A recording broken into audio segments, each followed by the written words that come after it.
Hello, my name is Fabian. This is Isabella, and we are talking about hexaplasticunda from graphemes to phonemes to graphemes. First impression of what hexaplasticunda is. You can see here it is a document where you can see a lot of writing. All of this writing that you see is not hexaplasticunda.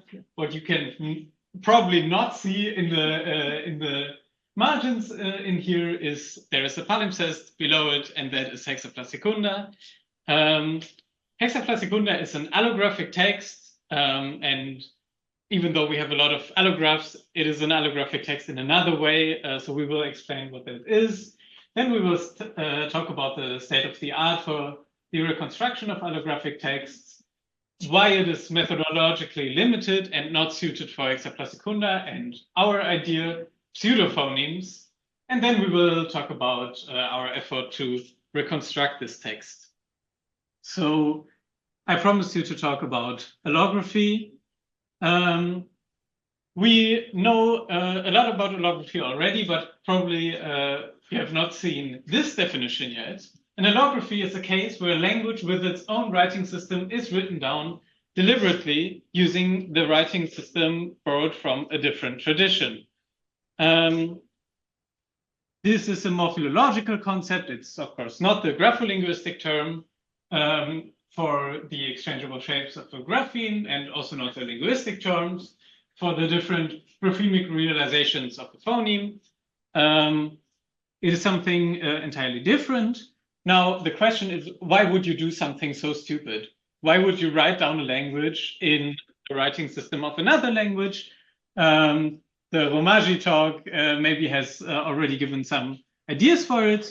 But what we will deal with here, and what is the main corpus of allographic texts, are historical documents from diglossia communities. So communities where you speak two languages, learn two languages, but usually formal education happens in only one of these two languages.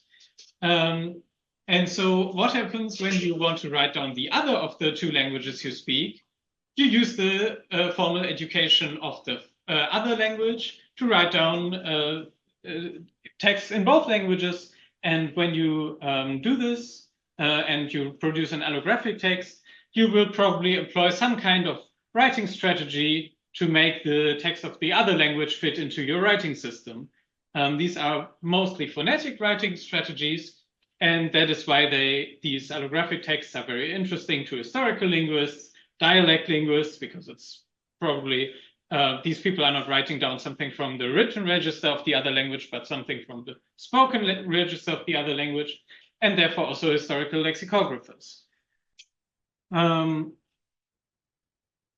To describe these kinds of strategies, we have a concept that was proposed some years ago to call this, actually in opposite to other people who have previously tried to call this transcription, transcripturation.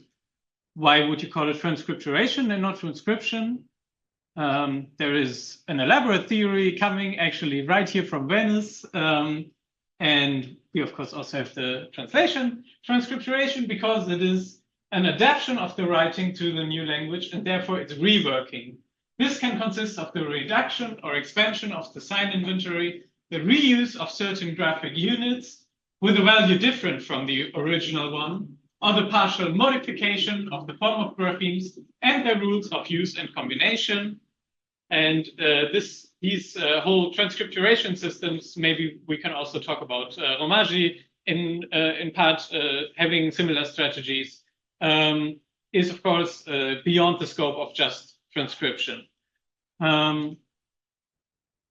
So the idea is we have two graphemic systems when we analyze an allographic text, and we want to reconstruct it, that we deal with the one that the text appears in, and another graphemic system, the writing system of the other language that is not used, but that we are probably also interested in. But these two lead to a common one phonetic realization. Very often, just as a side note, linguists tend to look at such allographic texts and to say these are specific languages. For example, looking at Old French written in Hebrew characters and saying, oh, this is Judeo-French, an own Jewish language which existed at the time. And the more and more we learn about allographic text, the more we find out, no, this is a misunderstanding due to the fact that people didn't understand how the transcripturation worked. This is just Old French written in Hebrew characters, and that is the reason why it looks so strange to you and doesn't look like normal Old French, but it actually, once you understand all the transcripturation strategies, turns out to be that. The problem that leads people to such assumption is, of course, that the allographic texts are suffering from underdetermination and sometimes also overdetermination phenomena in the question of how graphemes relate to phonemes, because you use a grapheme inventory that is totally mismatched to your phoneme inventory. So what we want to do when we, or what has been done in order to reconstruct the text from these allographic texts is to find rules, in case of computational reconstruction, automated rules that map the source language graphemes to the target language by employing some kind of phonemic correspondences. Mostly you try to map a lot of source language graphemes to possible archiphonemes. So you do something which is known in computational linguistics as a grapheme to phoneme mapping. And once you have done this, you end up with an archiphonemic sequence. And then you filter all the possible archiphonemic sequences that you get there via the target language lexicon. And then you find out which words in the target language could this actually be. Then you maybe filter further to exclude some variants that don't make sense syntactically and semantically. And then you arrive at a new text that is actually, for example, if you would read a Judeo-French text, you would actually arrive at a French text. So what you do is via the phonemes to reconstruct it. So we call this grapheme to phoneme to grapheme. This paradigm has a lot of limitations because it presupposes a lot of things. It presupposes that we know roughly about the location and the date and the dialect of our text, which in the case of the secunda, the location is a bit disputed. The date we know quite well about. The dialect, it's also a bit tied to the location, but we roughly know about. The other thing that we presuppose is that we have a good knowledge about the phonetics and the phonology of the source and the target language, which is something that may work with medieval texts, but with texts from antiquity, such as the Septa Secunda, is getting increasingly problematic to say we know how they phonetically realized graphemes, and also to say we have a lexicon of the source language at our disposal, which is also a bit of a problematic notion when we think back to the fact these texts probably represent a spoken register that might actually never be written down in the source language in written form. So we would expect that they also have a lot of forms which are not represented already in that lexicon. What we try to think of is going back to the drawing board. Okay, we can preserve this idea of two graphemic systems, but one phonetic realization, but we do not know about the phonetics and the phonology. And the only thing that we know is the people writing an allographic text, they themselves rely on some kind of phonemic correspondence. They use the phonetic level as an interlingua between these two writing systems. And so we know that pronunciation has played a role, but we don't know exactly which pronunciation. So what we do is we call this now a pseudophoneme, a phoneme that we know has existed and that we know is an important regulatory concept, but that we don't know about which phoneme it is.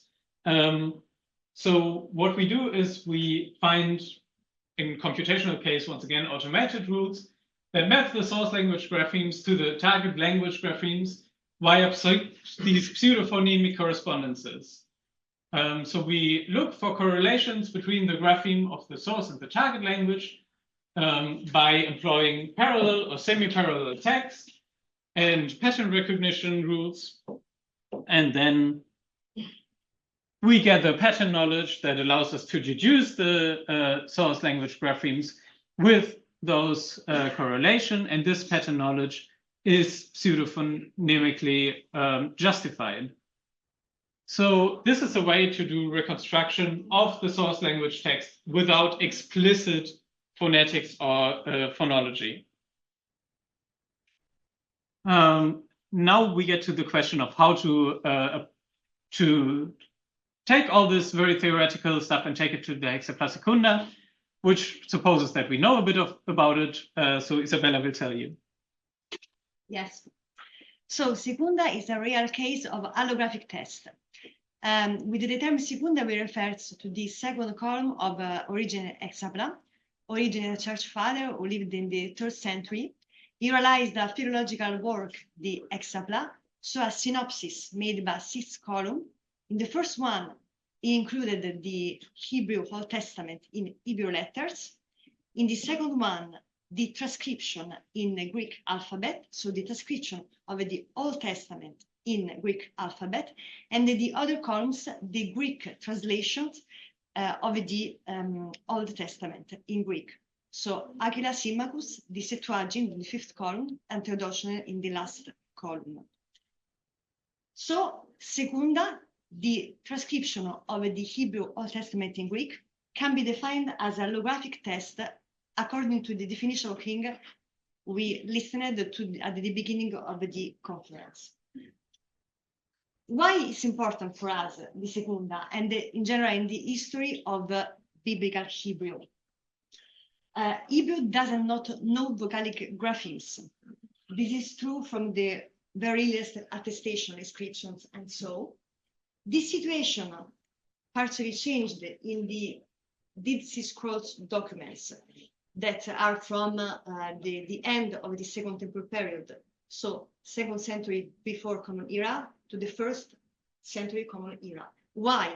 Because in the Dead Sea Scrolls we found some planar orthography, that is the use of some consonants in order to guide the reading.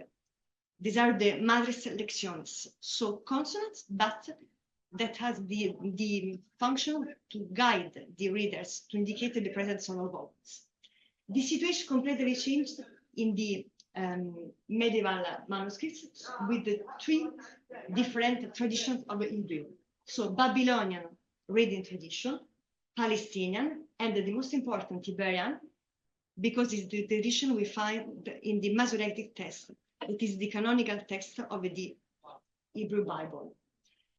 These are a different reading tradition, and the datation is quite debated. Samaritan tradition is quite special because the medieval manuscripts of this kind of tradition don't have defined graphemes, but this kind of reading tradition was recorded by Ben Chaim in 20th century by listening of the homonymous community. So in this sense, the hexapla secunda is very important for in the history of Hebrew language, because it's the first example of a vocalized biblical Hebrew, vocalized Hebrew. So it's not only an allographic text, but is the first example of vocalized Hebrew that we have. It predates all the Masoretic traditions, because according to us, it can be dated in the Second Temple period, so the same period of the Qumran documents. And in this sense, it's a philological and a linguistic very important resource. Okay, so the hexapla secunda is our earliest witness of biblical Hebrew with full vocalization, and we would like to reconstruct, just like I talked about earlier, what the Hebrew source text would look like for something like this. from the Greek. Gladly, if we look at the Greek, we see that a lot of the letters that are very frequent in the Hexapla are vowels in Greek. So we would expect these texts to have a lot of knowledge about the vowels of Hebrew as well, that we don't usually have from this early of a period. The problem is, how could we find parallel text, and how can we even represent Hebrew vowels if Hebrew is a consonant script and vowel signs are much later? So what we do is we deal with it anachronistically.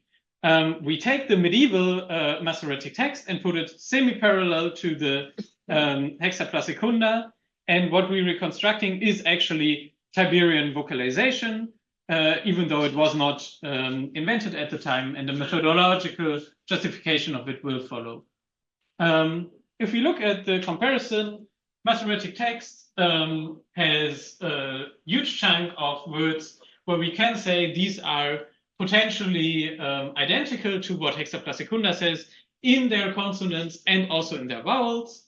Then we find a chunk of data where we can say, okay, the consonants are the same, but the vowels are definitely different.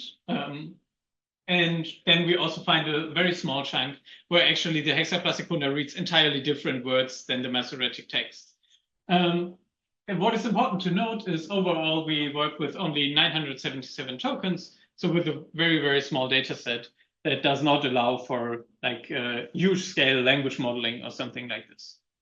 And what we want to do is we want to infer from the vowels where we find agreement to the vowels where we don't find agreement in order to reconstruct vowels that Hexapla Secunda has that the Masoretic text doesn't agree with, but that probably are much earlier than the Masoretic text and give us an indication of the vowel shape of Hebrew at a much earlier date. Now, in order to do all this pattern recognition stuff, we decided for an alignment methodology. There is sadly no up-to-date character alignment tool available, and if you want to design one for grapholinguistics and computational linguistics, it would be a very big help. But there are people who have explored that it is more or less workable to just use word alignment and pretend to these word alignment systems that a word would be a sentence and the single graphemes in it would be the words in that sentence. And then they can align them relatively well, as you see here. This is a Greek sequence from the Secunda aligned to a Hebrew sequence that we find in the corresponding Masoretic text. I don't know how the spacing got messed up, but what you can see if you look carefully, you see these letters that have been pulled out of each other. So this is a consonant, this is a vowel sign, and this is a consonant, and this is a vowel, so this aligns well. But sometimes you also see they are still together. So these two align with this one aligns with these two. So we find actually a lot of types of alignments, one-to-one alignments, but also many-to-one, one-to-many, many-to-many, none-to-one, and all the other possible variants are all present in our data. And we sometimes see that it can be very simple. We have just one letter that always one-to-one aligns with another letter in the Masoretic text between the Secunda, and then we can also reconstruct it for the Secunda Hebrew. But then we find also, for example, for the Greek vowel epsilon, that it corresponds to 5 different vowel signs in the Hebrew, which makes some sense or makes a lot of sense with some of them, and with some others it still makes a bit of sense. And sometimes it also shows language change phenomena. So even though this letter is pronounced very differently in Masoretic text, it probably has been pronounced closer to this Greek vowel that we align with this Masoretic vowel in the times of the Secunda for certain morphological forms. So what we do is we first filter out the Greek diacritics, which probably have been added much later to the Secunda. Then we align them globally And then for every single sequence, we create all possible Hebrew sequence from these alignments. We filter out all of them who orthographically don't make sense. And then we score them because we still arrive, because of the under and over determination, with a huge number of possible Hebrew sequences for a Greek sequence. And we score them. If they maintain the Hebrew consonants, which is very likely, we give them a bonus. And if they show phenomena which which happen a lot in the phonetic context, we also give them a bonus. And if not, we give them a malus. And so we arrive with some scores. And then we cut off forms which have too bad of a score. And we arrive at an output of Secunda Hebrew, which might be just one sequence, but also might sometimes be more than one sequence. Why is that? Because sometimes we have sequences that phonetically and orthographically make sense. And sometimes even we have more than one sequence that lexically makes sense. And then we need to actually use context knowledge to decide which one of it is. So for example, very low, you would see it could mean to him, it could also mean not. And we actually have to look at the whole verse to decide that. And with such a small data set, we cannot always do that automatically from character alignment data.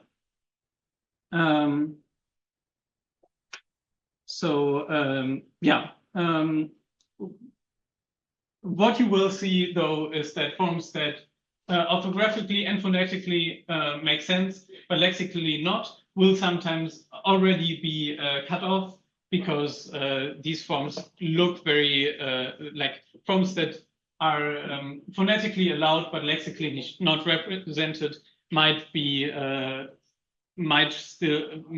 so because they have very strange character combinations, and so the contextual looking not at the context of words but at the context of alignments would give them a bad score. We find by looking at the reconstructions that this system produces, that Secunda is a consistent writing system, because we can create and trace Hebrew text on the basis of this data-driven computational model without any further categorical knowledge that we provide to it. Even though the output text is anachronistic, that makes the text readable to us. And it also makes us make sense of this Secunda Hebrew in the context of the historical linguistics of Hebrew, because Tiberian vocalization is a very easy way of allowing us to compare it to other forms of Hebrew. So we get the sequence that we are aware of is fictitious, but still tells us a lot of things about the phonetic realities back at the time. This whole effort shows that alignment-based methods allow for the reconstruction of graphemes who interface to phonemes without making assumptions about the exact form of these phonemes. And these alignments are still interpretable as pseudophonemes. And so this whole method that we presented here for the hexaplasecunda is also applicable for other cases of allographic texts that we don't have the explicit phonetic and phonological knowledge about, that the first method that we presented used. Thank you very much.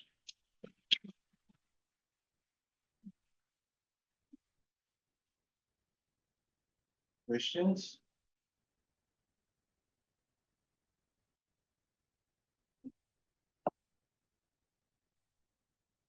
Well, I have a remark. Well, it's not about hexaplasecunda, it's for the first part of your talk.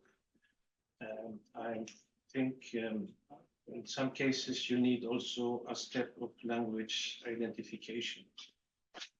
Because I'm thinking of Yiddish. In Yiddish you have a lot of German, but also a lot of Hebrew, and the grapheme phoneme mapping is not the same at all.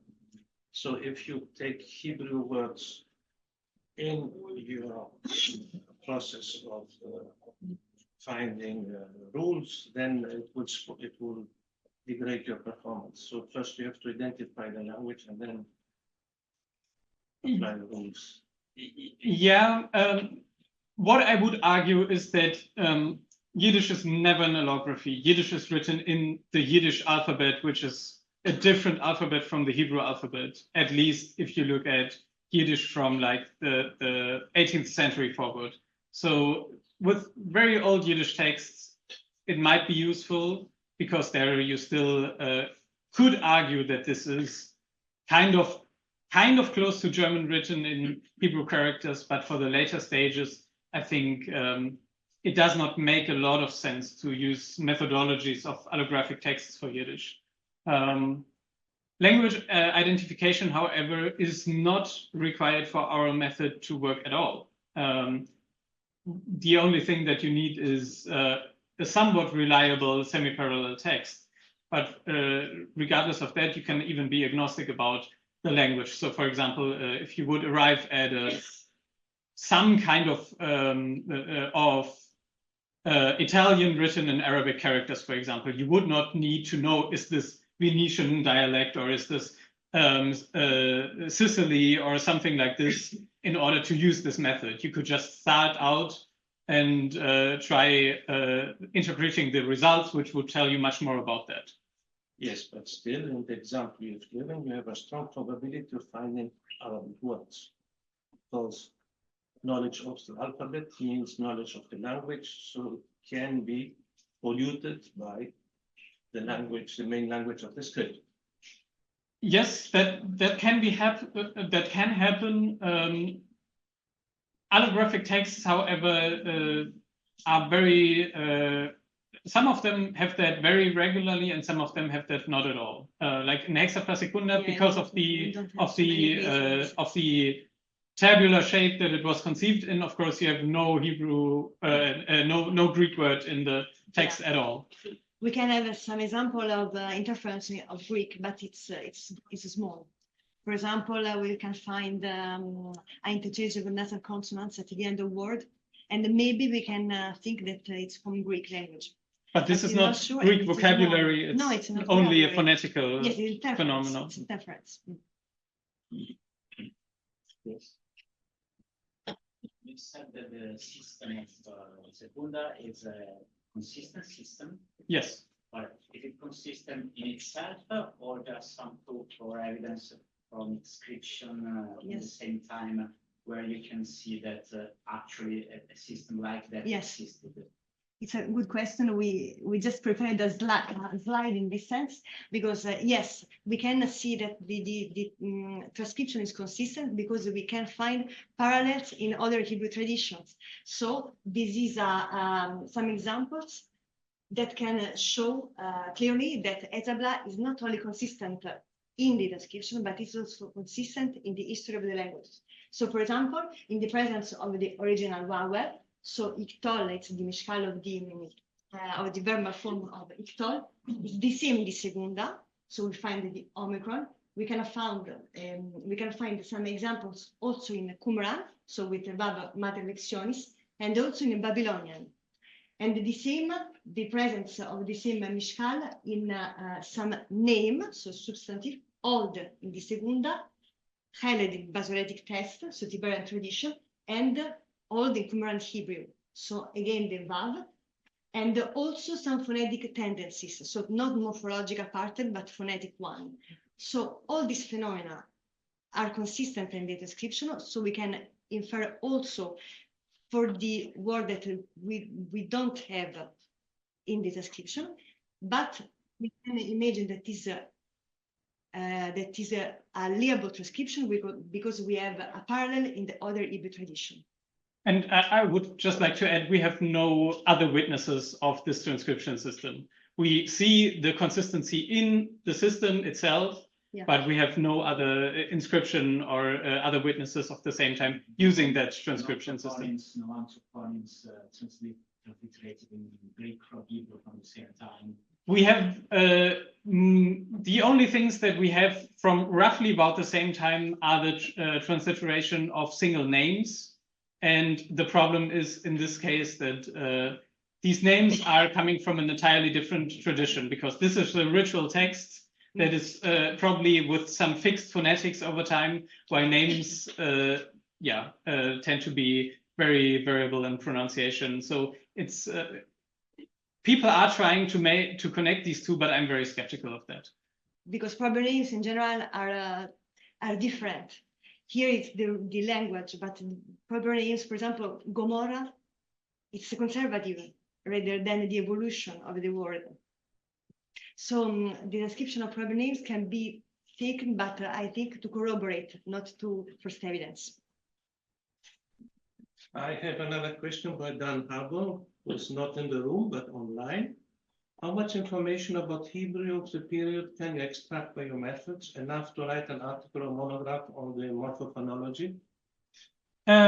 Just to give, because we talked about this, not enough because time was running out, but what we see here is an interesting example. So sometimes we see epsilon aligned with Masoretic patach, which is R, which doesn't make sense at all. Like Hebrew R is usually never confused with A sounds at all, and the other way around. So, but this agrees with a lot of other sources that we find, that the initial vowel in the Hifil, which is one of the morphological stems of Hebrew, actually was not an R at earlier times. It was a kind of A, E, whatever sound. We are once again getting into speculation about phonetics at the time, which is very problematic. But we can say, we can see that this is, if it's a Hifil initial vowel, it will usually be transcribed with this epsilon sound. So we see that it actually shows us something about the tradition of how did the morphophonetics of the Hifil evolve over time.